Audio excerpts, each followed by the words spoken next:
They call this region the Vale of Embers, a poetic name for a place where stars go to die and empires send soldiers they'd rather forget. From the command chair of the Terran scout cruiser Stray Dog, it just looked like a whole lot of nothing. A smear of cosmic dust and fading nebulae that served as the buffer between the civilized space of the galactic hegemony and the chittering, mindless void of the swarm. My name is Commander Eva Rostova, and this patch of forgotten space was my punishment, my patrol route, my kingdom. We were the hegemony's watchdogs on the fringe, a leash held by aliens who thought our history of self-annihilation made us uniquely qualified to stare into the abyss.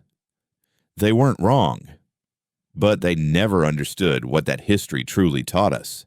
The abyss stares back, and the first one to blink dies. My executive officer, a lanky Terran named Miles Corbin, shimmered into existence on the holopad beside my chair, his face etched with the permanent weariness that came with this duty. New tasking from Sector Command. Eva. We're being diverted to LV-47. I didn't bother looking at the star chart. I knew every rock and frozen moon in this celestial graveyard. 417. That's a deep-range mining colony. What's the problem? Did they run out of synthale? Miles didn't crack a smile. Distress call.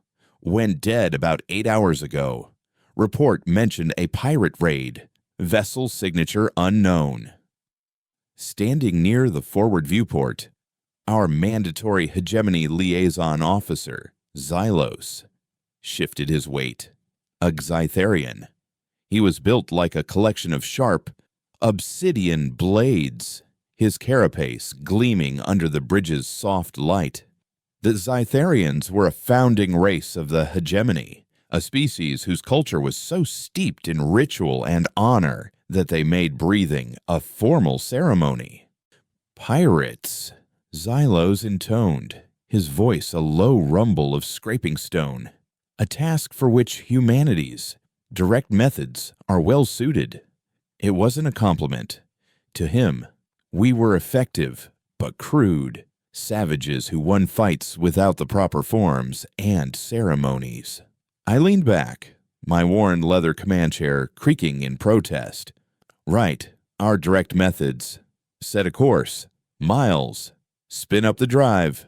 Inform the Marine detail to prep for a boarding action. Tell them to bring the heavy breachers. Xylos took a stiff step forward.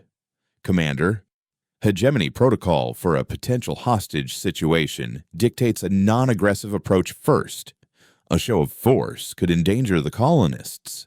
I met his multifaceted eyes in the reflection of the viewport. With all due respect, liaison, my protocol dictates that my people come home alive. Pirates in the Vale don't take hostages. They take parts and leave ghosts. We're going in hard and fast. It's the only language spoken out here. He vibrated with indignation, a low hum emanating from his chest plates, but he said nothing more. He knew the limits of his authority. He was here to observe, to report on the unstable human element, and to ensure we didn't start a war the hegemony would have to honorably finish. The journey to LV-417 was a tense, silent affair. The moon was a pockmarked sphere of gray rock hanging in the void, its only notable feature the geometric scar of the mining installation. We hailed the colony on all channels. Nothing. No automated reply. No panicked whispers. No static. The silence was heavier, more absolute than any scream. We dropped from orbit under stealth, the stray dog living up to its name as it slunk through the moon's thin atmosphere. I led the first fire team myself. I wasn't a captain who commanded from a comfortable chair 300 kilometers up. My boots hit the landing pad first, the mag clamps engaging with a solid thud. The air was thin, tasting of sterilized filters and metal dust. The outpost was a ghost town, Emergency lights cast long, dancing shadows down empty corridors. Doors stood agape. The signs of a struggle were everywhere, but they were wrong. There were no scorch marks from plasma fire, no scattered casings from kinetic rounds. Instead, there were deep, gouging slashes in the walls, as if they'd been carved by giant, serrated claws. We found the first body in the mess hall. A hegemony official, a spindly Orphean, lay splayed across a table, his body rent with a savage, biological precision. This wasn't the work of pirates. This was the swarm. But that was impossible. The swarm was a mindless plague, a force of nature that consumed biomass. They didn't use tactics. They didn't board stations. They swarmed them in waves of chitin and teeth. They were predictable. This was not. Lock it down, I ordered over the comms, my voice tight. Seals on every door. Set up a perimeter. I want motion trackers covering every approach. Xylos, you're with me. The Ixitharian moved with a warrior's grace, his plasma rifle held at a ceremonial low-ready position. This is irregular, he rumbled. The swarm does not behave this way. Tell me something I don't know, I muttered, sweeping my rifle across the shadowed corners of the command center. The room was a wreck, but again, the damage was strategic. The primary comms console was shattered, but not with an explosion. It had been methodically dismantled, its core components ripped out. The backup system was similarly destroyed. They had isolated the colony before they attacked. A cold dread, colder than the vacuum outside, began to pool in my stomach. This was an execution, planned and carried out with a terrifying new intelligence.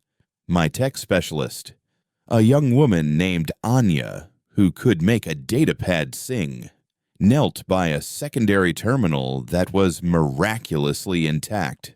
Commander, I'm in, trying to access the station logs. The silence on the bridge was broken only by the hum of her equipment and the distant, rhythmic clang of something moving in the ventilation shafts. Xylos tilted his head, his auditory sensors swiveling. There, he whispered, gesturing with his rifle. I'd heard it too. We all had. Anya, how much time, Mr. I asked, my voice low. Working. The files are corrupted, but there's a hidden partition, a science log, encrypted with hegemony military grade keys. They didn't want the miners to see this.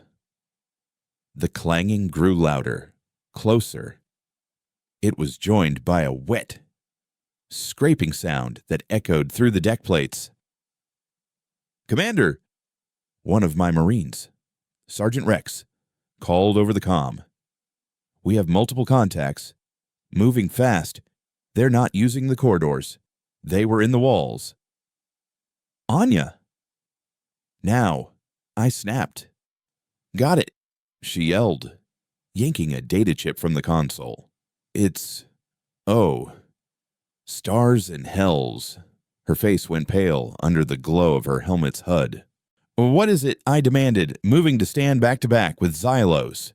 We faced opposite doors, our rifles ready. It was a laboratory. Commander, this whole outpost, they weren't just mining ore. They were studying the swarm. The hegemony knew. They knew the swarm was evolving, adapting. The scraping sound was all around us now. A high-pitched chittering started, a sound that drilled into your bones and vibrated up your spine. The distress call wasn't from a pirate attack. Anya whispered, her voice trembling. It was a trigger. They sacrificed this colony. Ava. They let the swarm in to observe how they would adapt to a sealed environment, how they'd learn to hunt. They wanted to see what their new toys could do. The first one burst through a ceiling panel, a nightmare of glistening black chitin and too many legs. Its mandibles clicking as it dropped to the floor. It was bigger than any swarm drone I had ever seen. Its claws reinforced with what looked like scavenged metal from the station's own hull. It had made itself armor. My rifle barked, sending a volley of tungsten rounds into its thorax. It staggered, screeching, but didn't fall. Xylos's plasma bolt hit it square in the head, and it exploded in a shower of green ichor. Before the pieces even hit the floor, 2 more crashed through the walls, their movements not mindless, but coordinated, flanking us. This wasn't a battle for survival anymore. It was an extermination. The hegemony hadn't just left these people to die. They had sent us, the disposable humans, to clean up the mess, to stumble into the nest and get ourselves killed, burying their secret with us. My mind raced, processing variables, calculating odds. We couldn't fight our way out. There were too many, and they were too smart. The landing pad was 2 kilometers away, through corridors that were now hunting grounds. We were trapped, but humanity didn't get this far by accepting traps. We got here by breaking the board. "Anya," I said, my voice dangerously calm as I dropped another one of the armored horrors. "Can you access the station's main reactor controls from that terminal?" She looked at me, her eyes wide with dawning comprehension. "Yes, but do it. Initiate a full core overload. Set the timer for 10 minutes. Xylos whirled on me, his honor finally boiling over. "Commander, that is a direct violation of hegemony law. We cannot destroy their assets. This facility is worth billions. We must fight our way out. It is the honorable path." I fired a controlled burst over his shoulder, obliterating a creature that was about to pounce on him from the shadows. I didn't take my eyes off the doorway. Honor won't get us off this rock. Xylos. Survival will. That reactor is the only weapon we have that can guarantee a clean sweep. I am not losing my crew because your precious council wanted to play God with a plague and then bury the evidence. This isn't their tomb. It's just another battlefield. He stood frozen for a second, the conflict of a lifetime warring behind his alien eyes, the code of honor versus the brutal logic of the human in front of him. Then, with a sharp, reluctant nod, he turned and fired a perfectly placed plasma shot that vaporized another drone. He had made his choice. Timer set. "Commander." Anya confirmed, her voice steady now, resolute. 10 minutes to detonation." "Good," I said, slamming a fresh magazine into my rifle. "That gives us 9 minutes to get back to the ship." We ran. We didn't retreat. We didn't execute a tactical withdrawal. We ran like hell was at our heels. Because it was. The corridors were a blur of emergency strobes and skittering shadows. The swarm was everywhere, pouring from vents, from conduits, from the very walls themselves, their new intelligence making them a relentless, thinking tide of death. We fought with the brutal efficiency of a species that had perfected warfare on its own homeworld. Rex's breacher shotgun turned monsters into pulp at close range. Anya laid down covering fire with a discipline that belied her tech specialization. And Xylos. He fought like a demon freed from its cage. His ceremonial style was gone, replaced by a fluid, deadly dance of plasma and blade that was terrifying to behold. He was a warrior, and he was finally fighting a warrior's fight, not a politician's. We burst onto the landing pad with less than a minute to spare, the metal shutters of the hangar bay door groaning shut behind us as the ramp of our shuttle slammed up. As the stray dog clawed its way into the black, I stood on the bridge and watched LV-417. There was no sound in the vacuum, but I could feel the countdown in my teeth. Then, the moon's surface silently swelled, a bubble of pure white energy that blossomed outward, engulfing the entire mining installation. The light washed over my ship, and then it was gone. The outpost, the swarm, the hegemony's dirty little secret, all of it was scoured from existence, sterilized by the heart of a man-made star. We had survived. We had won. And we were in so much trouble. Miles turned from his console, his face grim. "Ava, I have a priority one. Eyes-only message coming in. It's from Hegemony Sector Command, from Prelate Orin himself." I looked at the flashing rune on my screen, the icon of the highest authority in this sector of space. I hadn't just destroyed a mining colony. I had defied the Hegemony, destroyed their property, and annihilated their secret experiment. I had kicked the hornet's nest with a steel-toed boot. They had wanted to leash the dog. They had forgotten that a stray, cornered, and betrayed doesn't just bite. It goes for the throat. I straightened my uniform, the fabric feeling tight across my shoulders, and took a deep breath. "Put him through." "Miles," I said. My voice is cold and steady as the void outside. Let's hear what the man has to say. The war didn't start with a declaration or an invasion. It started right here, in this moment, with a single act of defiance in a forgotten corner of the galaxy. The face of Prelate Orin materialized on the main view screen, a holographic specter of judgment filling the bridge. He was a Calathian, a species whose long, willowy limbs and oversized, liquid black eyes gave them an air of both ancient wisdom and predatory stillness. Unlike the warrior caste Zytharians, the Calathians were the Hegemony's thinkers, its politicians, its spy masters. Orin's expression was one of placid disappointment, a look a teacher might give a particularly dull and violent student. It was 1,000 times more infuriating than open rage.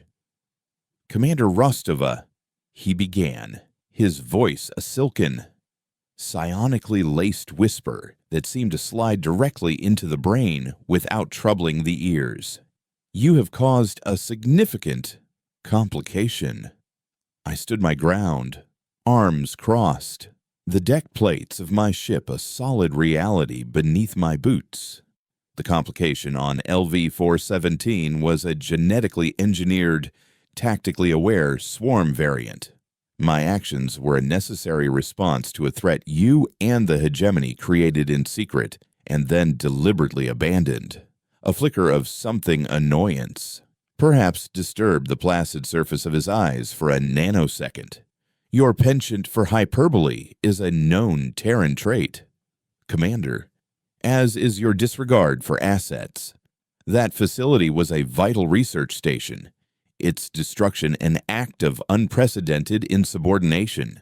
You stand accused of the capital crime of asset annihilation against the Hegemony. My crew was silent, frozen at their posts. Even Xylo, who had fought alongside us, stood rigid, his own internal code warring with the voice of his superior. "I have the station logs, Prelate," I said, my voice dangerously level. "Anya, display the header for file Kappa 7. The data chip from the lab contained everything. On the screen next to Orin's face, a string of encrypted code appeared, along with a title in the Hegemony's formal script, Project Chimera Swarm Intelligence Vector Analysis. Cycle 3. Orin's serene mask didn't slip, but the pressure in the room, that subtle, psionic weight he exuded, intensified. Illegally obtained data from a compromised source. Inadmissible. Meaningless. Meaningless data I took the liberty of copying to a dead man's switch. I bluffed, praying he couldn't read the lie through the static of my own mind. If my ship fails to send a security check-in every 12 hours, the full, unredacted logs get broadcast on every open channel from here to the core worlds. I imagine the Orphean Consensus and the Karrick Pack worlds would be very interested to learn why the hegemony is breeding super predators on their border. A long, heavy silence stretched between our ships. Orin was recalculating.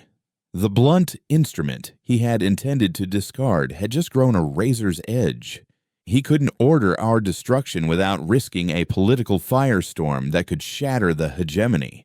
He needed to control the situation to release the dog. Yor's initiative, while misguided, has been noted, he finally said, the shift in his tone as smooth as a striking serpent. The hegemony is not without mercy. We are prepared to offer you a path to redemption, a way to atone for your transgressions. I knew a death sentence when I heard one. I'm listening. A former Terran operative, a specialist from your own ranks named Jax, has gone rogue, Orin explained. A new star chart appearing beside him. It showed a chaotic asteroid field, a swirl of debris labeled the Boneyard. He was the head of security for another sensitive research project. He has stolen a prototype biostasis matrix and fled to this lawless region. He is a dangerous and unpredictable human, much like yourself. The insult was deliberate, meant to sting. I ignored it. You want me to hunt one of my own. We want you to recover hegemony property, Orin corrected smoothly. Jax is an obstacle. His methods are, shall we say, direct. A diplomatic approach is impossible. We require a commander who understands the particular brand of violent improvisation endemic to your species. You will go to the Boneyard. You will retrieve the Matrix. How you deal with Jax and his followers is at your discretion. Succeed, and your actions at LV-417 will be re-evaluated. Fail, and we will have no choice but to enact a formal sentence. The trap was perfectly sprung. The Boneyard was a corsair's nest, a fortress in a maze. Sending the stray dog, a single light scout cruiser, was suicide.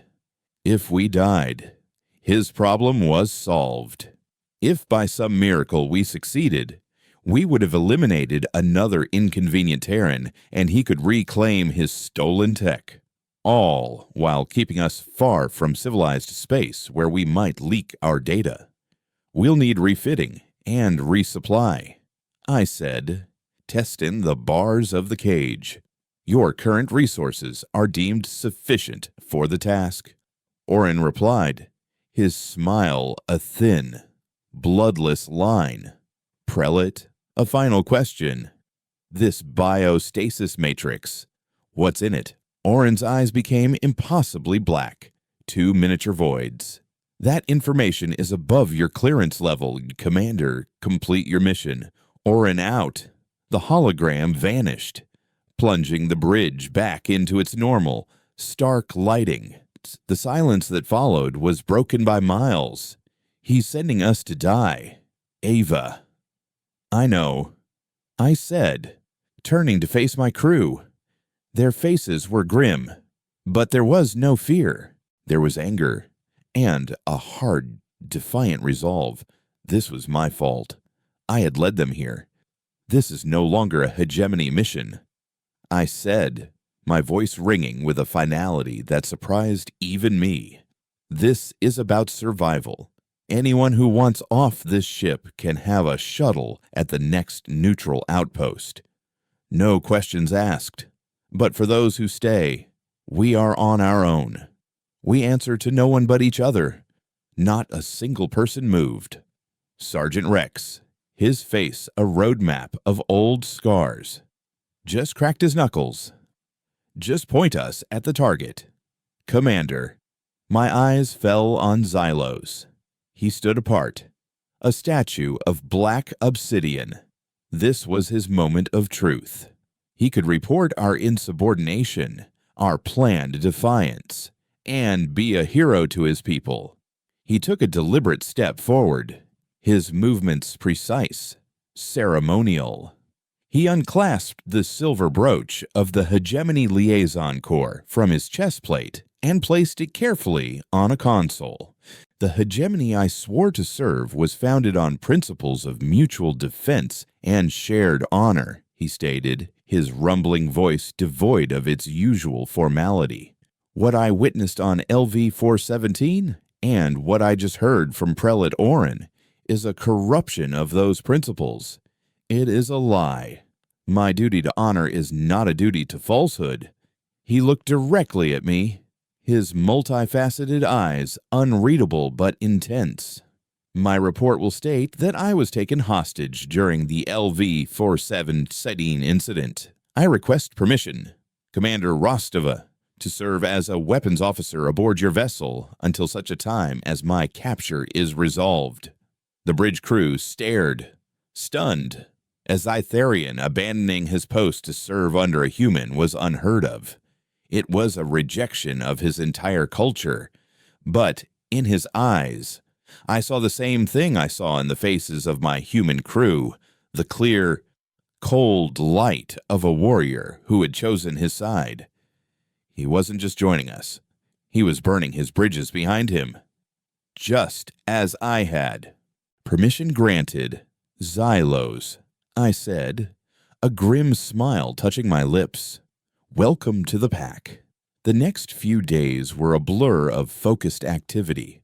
We were a stray dog, but we still had teeth. Anya worked tirelessly on the captured data, peeling back layers of hegemony encryption. What she found was chilling. Project Chimera was just the beginning. The hegemony wasn't just studying swarm evolution, they were directing it, trying to weaponize it, to create a biological army that could be controlled. And the name Jax appeared again and again in the logs, not as a security chief, but as a Terran military advisor, one of the original architects of the program.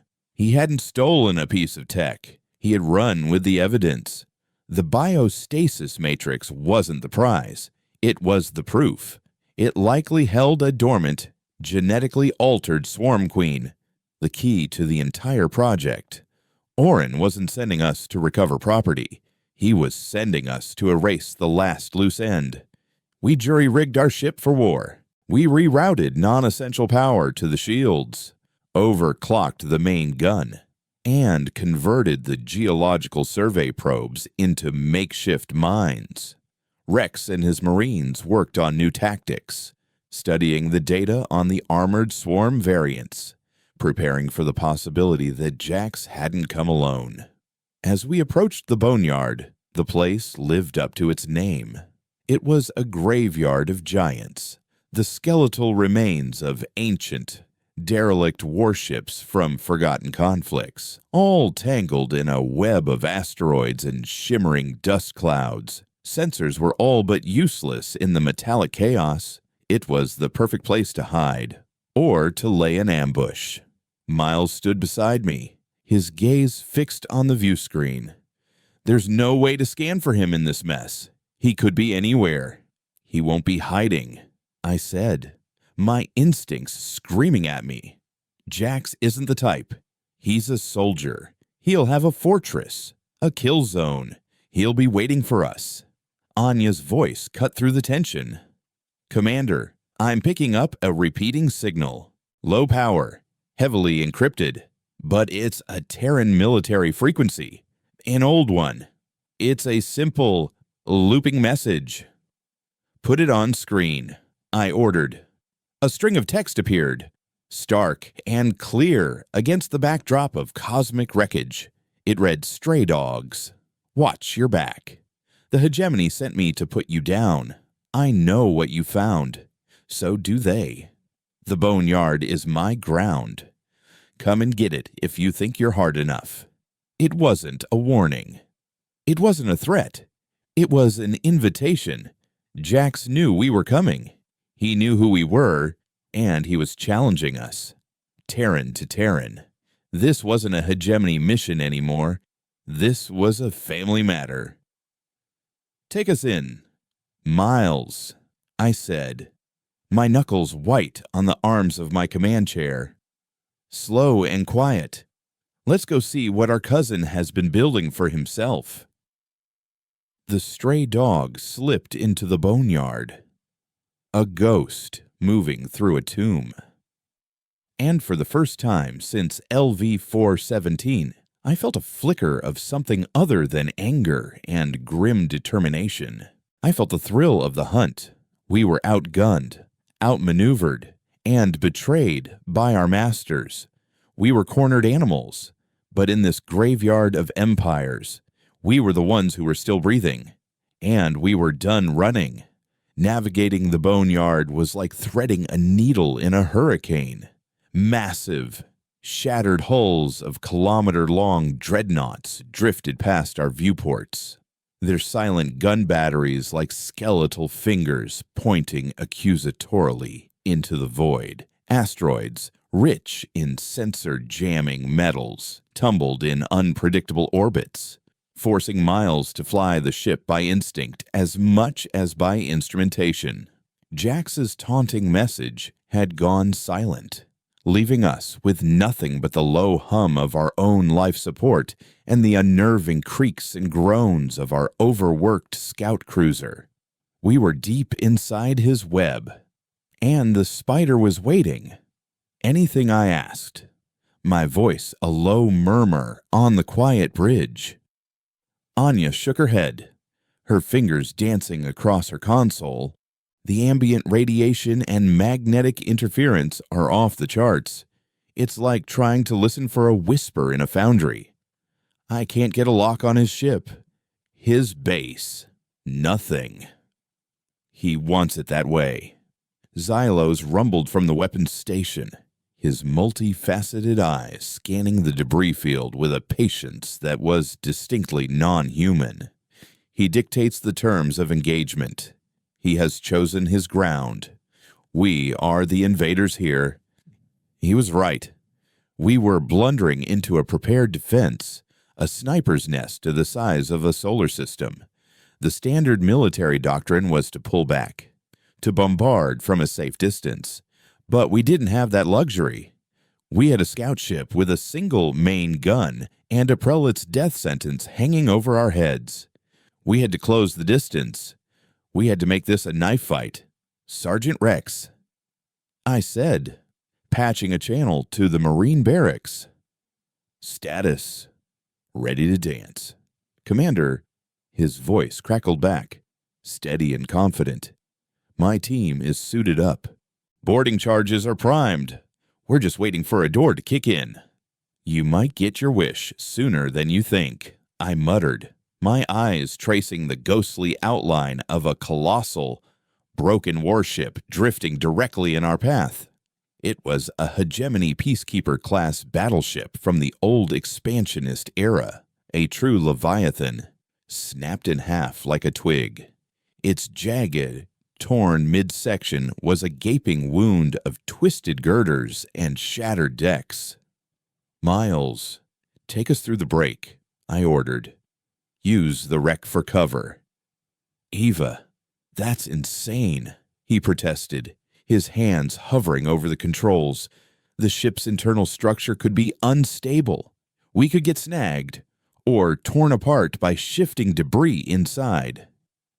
It's also the last place he'd expect us to go. I countered. He thinks we'll skirt the edges. Play it safe. Let's show him what a stray dog does when it's cornered.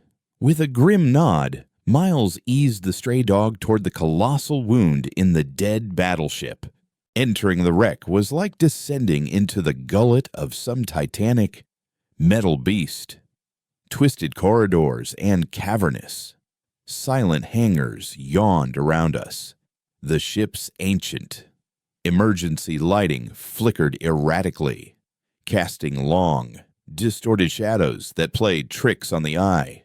Our external sensors were now completely blind, deafened by the sheer mass of metal surrounding us. We were flying on visual alone. Then we saw it. Nestled deep within the battleship's ruined primary hangar bay, like parasite in a corpse, was another ship. It was a Frankenstein's monster of a vessel. Its core, a stripped-down Terran frigate, but with scavenged hegemony shield emitters bolted to its hull and oversized, illegal kinetic cannons welded to its weapon mounts. It was ugly, brutal, and it had Jax's personality written all over it. Parked beside it was a sprawling, makeshift base, a collection of pressurized habitats and workshops powered by the battleship's decaying but still functional secondary reactor. That's him. Miles breathed. He's made a fortress out of a tomb. And invited us in. I finished. Anya, can you get a scan? Now that we're this close, I want to know what we're walking into. She worked for a moment, her brow furrowed in concentration. I'm bypassing the local jamming. Reading. Multiple life signs in the habitats. All human. Maybe a dozen. And I'm detecting a high-energy containment field in the main habitat. It's a perfect match for the biostasis matrix specifications. So the prize is in there, I said, my gaze hardening. But where's the man himself, as if on cue? Every light in the hangar bay snapped on, flooding the space with a harsh, industrial glare. A voice, laced with the rough, gravelly accent of the Terran outer colonies, boomed over our external speakers, bypassing our comms entirely. Well, look what the cat dragged in. The hegemony's favorite pet. I was wondering when you'd show up. Rostova. On our view screen, a new video feed appeared, overriding our external cameras. It showed a man standing in a command center that looked as cobbled together as his ship. He was big, broad-shouldered, with a shaved head and a face that looked like it had been used to stop a few kinetic rounds in its time. A jagged scar ran from his temple down to his jaw, pulling one side of his mouth into a permanent, cynical sneer. This was Jax. You've got a lot of nerve leading your alien masters here, he continued, his eyes, the color of chipped slate, boring into the camera. Then again, I read your file. Defiance is your specialty. Isn't it? I'm not here for the hegemony. I replied, my voice broadcast back to him. I'm here because you and I have a mutual problem named Prelate Orin. He wants us both dead. Jax let out a short, sharp bark of a laugh. Orin's a snake. Not a problem. Problems can be solved. Snakes just shed their skin and come back later. You should know that. You're holding the proof he's a liar, and he sent you to me to get you killed and recover his little experiment. You're just a tool. Commander, a disposable one. I have the data from LV-417, I said, cutting to the chase. I know about Project Chimera. I know you were part of it. And I know what's in that box you're guarding. His sneer tightened. Then you know why I can't let you have it. You think you can leak that data. You think the hegemony will just crumble. They'll spin it. They'll call it a rogue science team. Blame it all on us, on humanity. They'll use it as an excuse to put a tighter leash on every Terran in the galaxy. The only way to win is to not play their game. So, what's your plan? Jax, I challenged. Sit here in your junkyard and hide. That's not a plan. That's a slow death.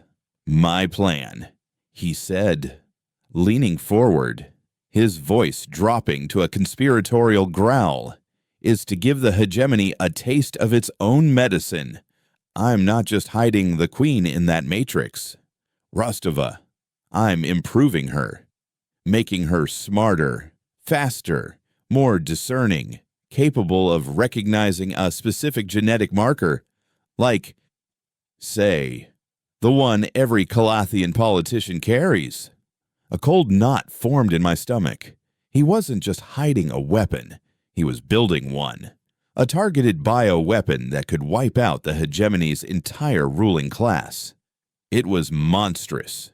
It was genocide. And a dark, traitorous part of my mind whispered that it was also brilliant. "You're insane," I said, the words tasting like ash. "I'm a Terran," he shot back. "We've been living with the threat of total annihilation since we first figured out how to split the atom. We understand it. They don't. This is the only language they'll ever understand. The only way to guarantee our freedom is to hold a gun to their head. A gun they can't see, can't fight, and can't escape." He straightened up, his decision made. "I'm sorry, Commander. I truly am. I'd have preferred an ally, but you're still wearing their collar, even if you're pulling on the leash. You leave me no choice." The video feed cut out.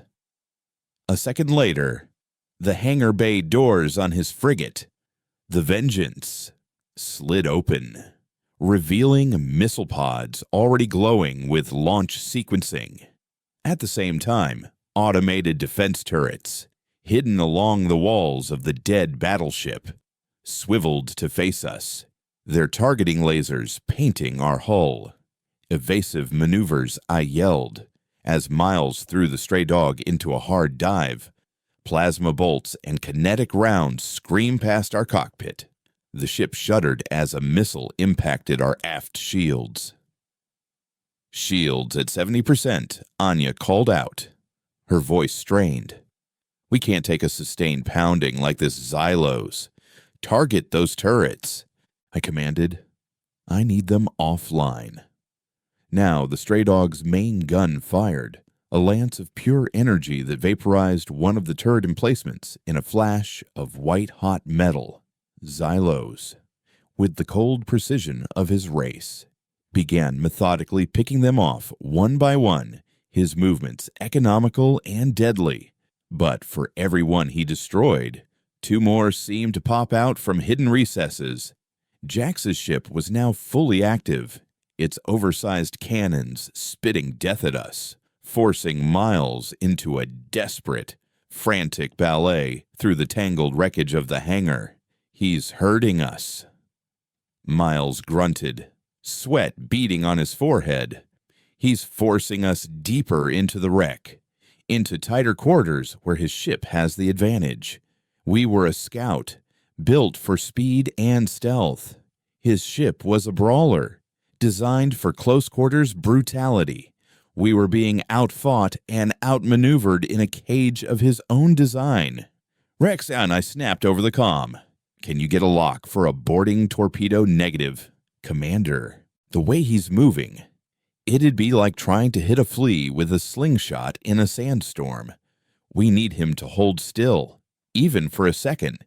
An idea, born of desperation and the ingrained Terran instinct for asymmetrical warfare, sparked in my mind. Xylos. Target the battleship's secondary reactor, not to destroy it. I want you to overload the primary coolant line. Xylos hesitated for a fraction of a second, his tactical mind processing the insane command. "Commander, the resulting explosion will vent superheated plasma throughout this entire section of the wreck. It would destroy his base, and us. His base." "Yes," I confirmed, a feral grin spreading across my face. "But his ship has shields. He'll survive the initial blast. He'll have to divert all his power to reinforce them, holding his ship stationary to weather the storm.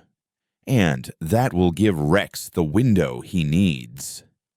It was the ultimate gamble. We were betting our lives on the chance that our shields could withstand a reactor breach at point-blank range, and that Jax would react exactly as I predicted. It was a plan based on a shared, bloody human psychology. Do it. I ordered. Xylos's hands flew across his console. The main gun fired again. Not at Jax's ship, but at a heavily armored conduit running along the hangar wall. The beam sliced through, and a geyser of incandescent blue coolant erupted into the hangar. Alarms shrieked across the open channels from Jax's base. Reactor breach imminent, Anya confirmed, her voice high with adrenaline. On the view screen, I saw Jax's ship do exactly what I'd prayed it would. Its frantic movements ceased.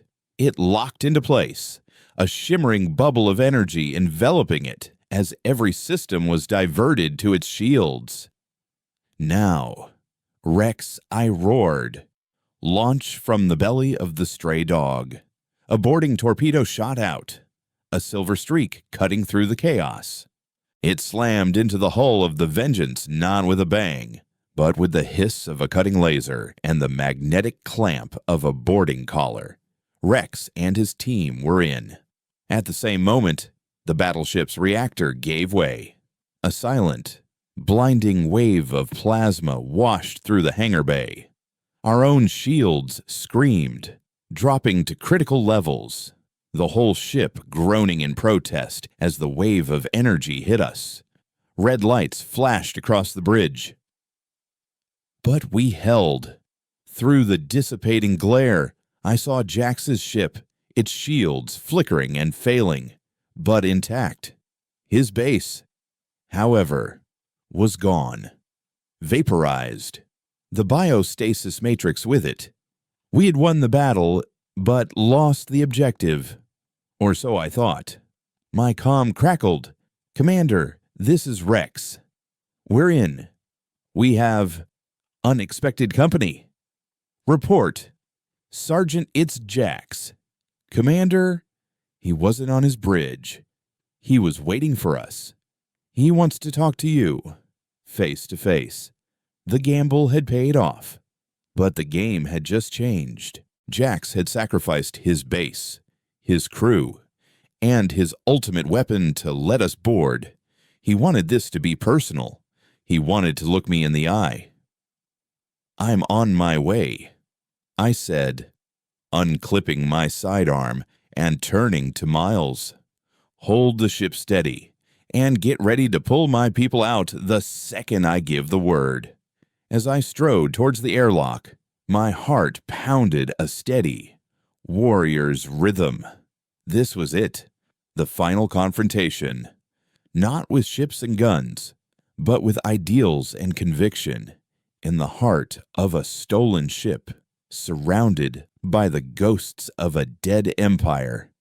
The umbilical of the boarding tunnel shuddered as the stray dog fought to maintain its position against the wounded frigate. The air inside tasted of ozone and hot metal. I moved through it with Sergeant Rex and 2 of his Marines, our mag boots clamping to the deck with heavy, rhythmic thuds. The interior of the Vengeance was as chaotic as its exterior. Exposed conduits sparked and spat, and the corridors were a maze of hastily welded bulkheads and scavenged tech. Every inch of the ship screamed of a desperate, single-minded purpose. We found Jax in what passed for an engine room, a cavernous space dominated by a modified, dangerously overclocked Terran drive core that hummed with a barely contained fury. He wasn't alone. Standing between 2 humming power converters was the biostasis matrix, a sleek, coffin-sized obsidian box, miraculously unharmed by the plasma wave. Jax stood beside it, his arms crossed, a heavy-caliber kinetic pistol holstered on his hip. He was flanked by 2 of his own people, grim-faced veterans in patched, non-regulation armor. They held their rifles loosely, but their eyes were locked on us. The air was thick with the silent, professional tension of soldiers meeting on a contested field. Rostova. Jax greeted me, his voice calm, almost conversational. "You're more creative than I gave you credit for, sacrificing your objective to win the fight. Bold. Stupid, but bold. You sacrificed your crew to get this meeting," I countered, gesturing with my sidearm towards the smoking remains of his base visible through a jagged tear in the hull. "Who's the stupid one?" A flicker of genuine pain crossed his face before it was replaced by a mask of iron resolve. They were volunteers. They knew the stakes. They believed in the cause. Unlike your crew, who are just following the orders of a commander who's already been sentenced to death. Rex and my Marines tensed, but I held up a hand. "We're not here for the hegemony. You know that. We're here because your cause involves unleashing a targeted plague. That's not a Terran solution, Jax. That's a monster's. Look around you, Commander," he roared, his voice echoing off the humming core. "The hegemony, the swarm, the endless, grinding wars fought for alien masters who see us as nothing but attack dogs. We live in a galaxy of monsters. Sometimes, the only way to deal with a monster is to become a bigger, meaner one. Our ancestors learned that lesson 100 times over on Earth. Have we grown so soft, so civilized, that we've forgotten it? He was wrong, and he was right. And that was the most dangerous thing about him. He was twisting our own bloody history, our own survivalist instinct, into a justification for atrocity. "There's a line, Jax," I said, my voice low and hard. "We survived our past because we eventually learned to draw that line. We didn't nuke ourselves into extinction. We chose to build, not just to burn. What you're planning is a step back into the abyss." "It's a step towards freedom," he shot back. "A galaxy where humanity isn't just tolerated, isn't just a tool, but is respected, feared, left alone. Isn't that what you want? Isn't that why you torched LV-417? You drew a line in the sand that day. Rostova, I'm just drawing a bigger one." Our guns were still pointed at each other, a standoff in the heart of a dying ship. But the real battle was being fought with words, with ideologies forged in the same human fire. I could see the conviction in his eyes, the absolute certainty of a man who believes he is on the right side of history, no matter how much blood is on his hands. And I could see the same conviction reflected in the eyes of my own Marines. The line between us was terrifyingly thin. "It's over. Jax," I said, trying a different tack. "Your base is gone. Your weapon is useless without a lab to refine the pathogen. Give us the matrix, and I'll give you my word, I'll leak every byte of data from Project Chimera. We'll expose Orin. We'll fight them with the truth, not with terror." Jax just shook his head, a sad, pitying smile on his face. "The truth. The truth is a luxury, Commander. Power is a reality. And this," he patted the sleek, black surface of the biostasis matrix, "is power. And I don't need a lab." From the shadows behind the drive core, a figure emerged. It was a woman, her face pale and strained, wearing the tattered remains of a hegemony science officer's uniform. Her eyes, however, burned with a feverish, fanatic light. In her hands, she held a complex bioinjector, a wicked-looking device of glass vials and gleaming needles connected by a thin tube to the matrix. "Dr. Eris," Jax said, his voice softening. "Meet Commander Rostova. She thinks we've lost." "Doctor." Eris looked at me, but her gaze was distant, unfocused. "The hegemony. They took my research, twisted it. They wanted a weapon they could control. A slave plague. But the Queen, she is more than that. She is a consciousness, a voice. She can be reasoned with, guided. My blood ran cold.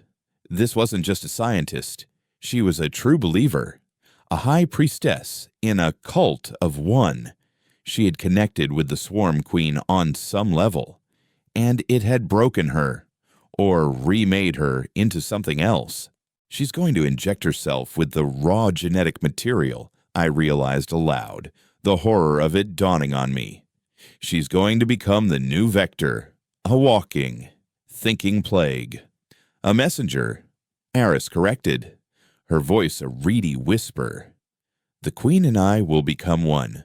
We will carry the new gospel to the heart of the hegemony. They will understand their error. They will be purified. Jax's plan was far more insane and far more elegant than I had imagined. He didn't need a lab. He was going to turn a human being into the most devastating smart weapon the galaxy had ever seen. A weapon that could walk onto a space station, pass through a crowd, and then unleash a genetically coded apocalypse. You can't let her do this, Jax, I pleaded, my appeal aimed at the soldier, not the fanatic. This is an abomination. For the first time, a flicker of doubt crossed Jax's face. He looked at Dr. Eris, at the mad, ecstatic glow in her eyes, and then back at me. He had unleashed a force he thought he could control, but seeing it manifest in a human host was perhaps a step too far, even for him. That moment of hesitation was all Rex needed. With a roar, he charged, not at Jax, but at one of his guards. It was a classic Terran breach tactic, overwhelm one point in the line with absolute, shocking violence. The room erupted into chaos. Gunfire echoed in the confined space. Kinetic rounds ricocheting off the drive core with angry whines. I dove behind a console, plasma bolts from my Marines searing the air where I'd been standing. Jax's other guard went down, a clean shot from one of my team. Jax himself returned fire, not with the wild spray of a cornered man, but with the controlled, double-tap burst of a trained professional. He was good, frighteningly good. Amid the firefight, Dr. Eris saw her chance. Screaming something that might have been a prayer or a curse, she plunged the injector into her own arm. The clear liquid in the vials pulsed, and a dark, viscous fluid was drawn from the matrix. I saw it happen in slow motion, a moment of pure, irreversible horror. I fired. My shot wasn't aimed to kill, but to disarm.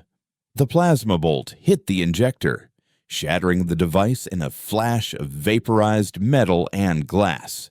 But it was too late. Some of the dark fluid had already entered her bloodstream. Doctor, Eris screamed, a sound that was not entirely human. Her body convulsed, arching backward.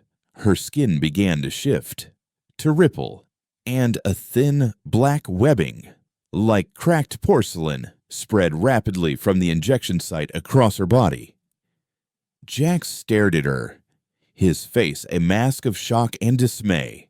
He had created his monster, and now it was being born right in front of him. "What have you done?" he whispered, his question directed at me, at himself, at the universe. Seizing the moment, I shouted over the comm, "Xylos. Now give me a pulse." Aboard the stray dog, Xylos, monitoring the situation via our suit cameras, fired a weapon we had no right to possess, a miniaturized EMP generator, repurposed from a stellar survey tool. The energy wave was contained, focused through the boarding tunnel. It wouldn't be enough to disable a warship, but in this room, it was a thunderclap. Every light, every console, Every weapon system, including our own, died. We were plunged into absolute darkness. The only light, the hellish, internal glow of the drive core and the faint, bioluminescent patterns now pulsing across Dr. Eris's contorting body. The only sound was her awful, wet screaming. My combat senses took over. In the dark, you don't see. You feel. You hear. You smell. I could hear Jax's ragged breathing near the matrix. I could hear the panicked movements of his last remaining soldier. I could smell the acrid scent of ozone from the EMP blast. I lunged forward, not with my dead gun, but with my knife. I collided with a body in the dark Jax. We went down in a tangle of limbs, our fight devolving into the oldest, most brutal form of human combat. He was stronger, but I was faster. My fist found his jaw with a satisfying crack. He grunted, rolling, trying to bring his own blade to bear. Then, a new sound cut through the darkness. A wet, tearing noise, followed by a choked gurgle. The panicked soldier had made a fatal mistake. He had gone after Dr. Eris. The screaming stopped. It was replaced by a low, guttural chittering, a sound horribly reminiscent of the evolved drones on LV-417. A green, phosphorescent light began to fill the room, emanating from the woman, the thing that had once been a scientist. Her body was elongating, her limbs twisting into new, sharp angles. Her skin had hardened into a glistening black carapace. She was no longer human. She was something else, something new. Both Jax and I froze, our personal battle forgotten in the face of this shared, man-made horror. The creature that was Eris turned its head, its eyes now multifaceted, glowing emerald orbs. It looked at us, its mandibles clicking, and then it did something that terrified me more than any mindless attack could have. It spoke. Its voice was a layered, discordant chorus of Eris's own voice and the chittering of 1,000 insects. We are awake. Jack scrambled back, his face pale in the eerie green light. The gun he had been so willing to hold to the hegemony's head had just taken on a life of its own, and it was staring right at him. In that moment, he was no longer a zealot or a rival commander. He was just another terrified human, face to face with the consequences of his own hubris. The creature took a step toward us, its newly formed claws scraping against the metal deck. We were trapped in a dead ship, in the dark, with a monster of our own creation, and the hegemony, the swarm, and all our other problems suddenly seemed very, very far away. The emerald glow from the Eris creature washed over the dead engine room, casting our shadows long and monstrous against the walls. In that silent, terrifying moment, the lines were redrawn. It wasn't Terran versus Terran anymore. It was the living against the abomination we had collectively birthed. The creature's layered voice slithered through the air again. So much hunger. The hegemony will be our nursery. It took a deliberate, scuttling step forward, its gaze fixed on the humming drive core, sensing the immense power within. It saw not a machine, but a meal. "We are not dying here," I hissed at Jax, my voice barely a whisper in the gloom. We were still tangled on the floor, our personal duel forgotten. "The core," he grunted back, understanding dawning in his eyes. "It's unstable. If we can trigger a magnetic containment failure, it'll vent its entire plasma charge into this room. It'll flash fry everything, including us," I pointed out. "Got a better idea," he shot back. I didn't. At that moment, the ship's emergency systems, recovering from the EMP, flickered to life. The main lights stayed dead, but dim. Red emergency strobes began to pulse, bathing the scene in a rhythmic, hellish light. It was just enough to see by. It was just enough to fight by. The heiress creature chose that moment to strike. It moved with a speed that was utterly unnatural, a blur of black chitin and razor-sharp claws. It wasn't aimed at us, but at Rex, who was closest to it. He met the charge with a warrior's roar, bringing the butt of his dead rifle up in a desperate attempt to parry. The blow sent him flying, his armor screeching as it was gouged by the creature's claws. "Ava, go," he yelled, struggling to his feet, drawing his combat knife. He was buying us seconds, precious, bloody seconds. "The override is on the primary conduit," Jax shouted, pointing to a heavily shielded panel near the base of the drive core. "It needs to be unlocked manually. I'll draw its fire." It was a suicide plan, and we both knew it, but it was the only one we had. As I scrambled for the panel, Jax did the unthinkable. He charged the monster, not with a weapon, but with a roar of pure, defiant rage. He was a distraction, a piece of loud, angry bait. The creature, intrigued by this new challenge, turned its multifaceted eyes on him, its mandibles clicking with a sound like sharpening knives. I reached the panel, my fingers fumbling with the manual release clamps. They were stiff, frozen by the plasma blast. Behind me, I could hear the brutal sounds of the fight, the clang of Jax's knife against its carapace, his grunts of pain, the creature's horrifying, chittering shrieks. One of my Marines, a young corporal named Diaz, managed to get his sidearm working.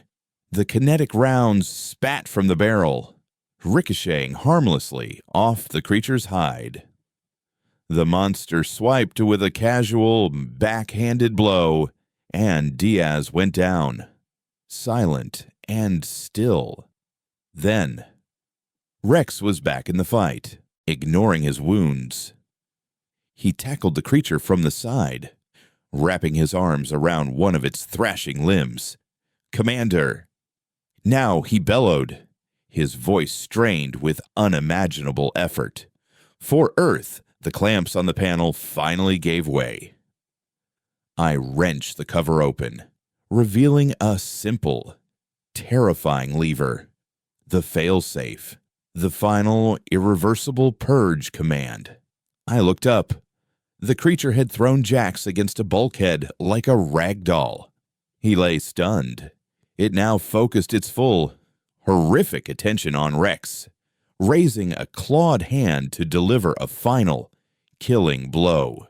Rex met its gaze, his face a bloody mask of defiance. He just grinned. I didn't hesitate. I slammed my full weight onto the lever. For a heartbeat, nothing happened. Then, a deep, soul-shaking hum vibrated up from the deck plates. A pale blue light began to leak from the seams of the drive core, and the air grew hot, thick with the smell of imminent death. The creature froze, realizing its mistake. It had been lured into a trap. It turned, its emerald eyes locking with mine across the room, and in them I saw not mindless hunger, but a flash of pure, intelligent hatred. It let out a final piercing shriek as the containment field collapsed. The world dissolved into pure, white, silent fire. My last conscious thought was of the void, a peaceful, welcoming blackness.